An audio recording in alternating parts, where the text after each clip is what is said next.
ஐயா நாங்க வந்து உங்க அதே மாதிரி நாங்க அண்ணன் குஞ்சுன்னு சொல்றிய நீ 2008 நீ தான் வேலை பண்ணிட்டு இருந்த நீ என்ன வேலை பண்ணிட்டு விஜய் டான்ஸ் ஆடிட்டு இருந்த அப்ப எங்க தளபதி அன்னைக்கே இலங்கைக்கு போயிட்டு தமிழ்நாட்டை எதிர்த்து போராடி இருந்துக்காரு. அதுக்குதான் என்ன பதில் சொல்றேன். இப்போ நாங்க அணில் குஞ்சு தெரியுதா உனக்கு வந்து நீ காசு கொடுத்து நீ வந்து உன்னுடைய அசைன்மெண்ட்டுக்காக தான் நீ வேலை செய்யற. நீ ஒரு ஊராட்சி மன்ற வார்டு கவுன்சிலர் கூட கிடையாது. நீலாம் பேசவே கூடாது. நாங்க போன எலெக்ஷன்ல 119 இடத்துல ஊராட்சி வார்டு தலைவராக வந்துடுறோம். நாங்க எங்க தளபதி போட்டோ வச்சா நாங்க ஜெயிச்சுக்கிறோம். நீலாம் எங்களுக்கு வந்து தளபதி கால் தூத்துறா. கால் தூத்துறா.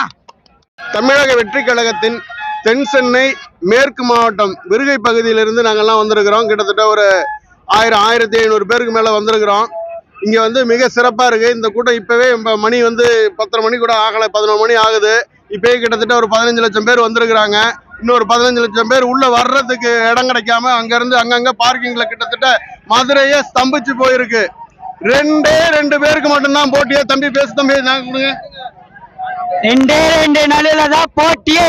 ஒன்னு டிவிகே, இன்னொன்னு டிஎம்கே. நடுவுல எதுக்கு செத்தேலி? அது சிங்கத்துக்கு சண்டை. சிங்கத்துக்கு தான் போட்டியே. சீமான் அவர்கள் வந்து என்ன சொல்லிருக்காரு அப்படின்னா, நீங்களா டிவிக்கு தானே வந்தீங்க, அது ஓரமா போய் விட்டுருப்பாங்க அப்படிங்கிற மாதிரி பேசியிருக்காரு. அனிலா டேய் சீமான், நீ ஒரு ஓல்மான்.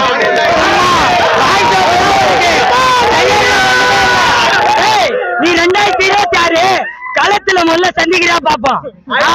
ஐதீகம்னா என்னன்னு தெரியுமா? அந்த ஏலிக்கு ஐதீகம்னா என்னன்னு தெரியுமா? அதாவது அணில்ன்றாங்க. அணில் இன்னைக்கு வந்து இதிகாசத்துல இடம்பெற்றது வந்து அணில் தான். இந்த அணில்னாலதான் வந்து ராமருக்கு கோயில் கட்டி இலங்கையில போய் சீதை மீட்டிருக்கோம். அந்த மாதிரி நாங்க வந்து தளபதிக்கு அணிலா இருந்து அத்தனை பேரும் தளபதியை தூக்கி கொண்டு கோட்டையில உட்கார வைக்கிறது மட்டும்தான் எங்களோட ஒரே நோக்கம், ஒரே குறிக்கோள். தமிழ்நாட்டின் முதல்வர், தமிழக முதல்வர், வருங்கால தமிழக முதல்வர் 2026 முதல்வர் எங்கள் தளபதி மட்டுமே. வேற யாரும் அசைக்க முடியாது. 66, 77 ஆண்டுக்கு அப்புறம் 2026 வரலாற்றில் இடம்பெற போகிறது. எங்கள் தளபதி அவர்கள் ஆட்சியில் அமர போகிறார். இதை யாராலும் தடுக்க முடியாது. அணில் குஞ்சு அததான் சொல்றாங்க. அணில் இதிகாசம். நாங்க இதிகாசத்துல நாங்க இந்த அணில் குஞ்சுகள் தளபதியை ஆட்சியில் அமர வைக்கிறதுக்கான எலி குஞ்சுக்கு என்ன வேலைங்க? சிங்கத்துக்கு சண்டையில எலிக்கு என்ன வேலை? எலிக்கு என்ன வேலை?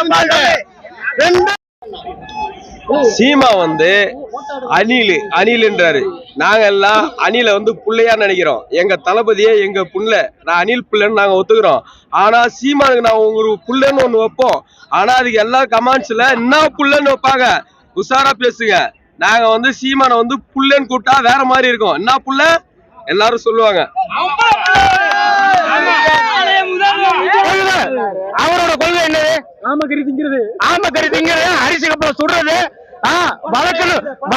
வழக்குன்னு ஏதாவது வந்துருச்சா உடனே தலைவர் தோழர்களே அண்ணன் வந்து போலீஸ் ஸ்டேஷன் போற, அண்ணனை காப்பாத்துறதுக்கு எல்லாரும் போலீஸ் ஸ்டேஷன் காலையில வந்துருங்க அப்படின்னு கூப்பிடுறதா ஒரு கொள்கை. பொம்பளை பிள்ளைடி போறத கொள்கை.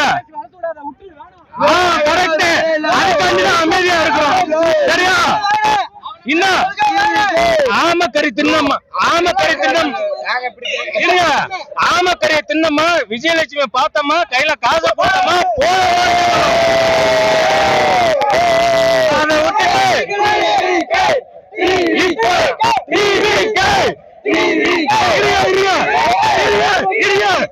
சீமானுக்கு டிவி சொன்னா காண்டாவுன்னா நாங்க மறுபடியும் டிவி கேட்கலாம். சொல்லுங்க.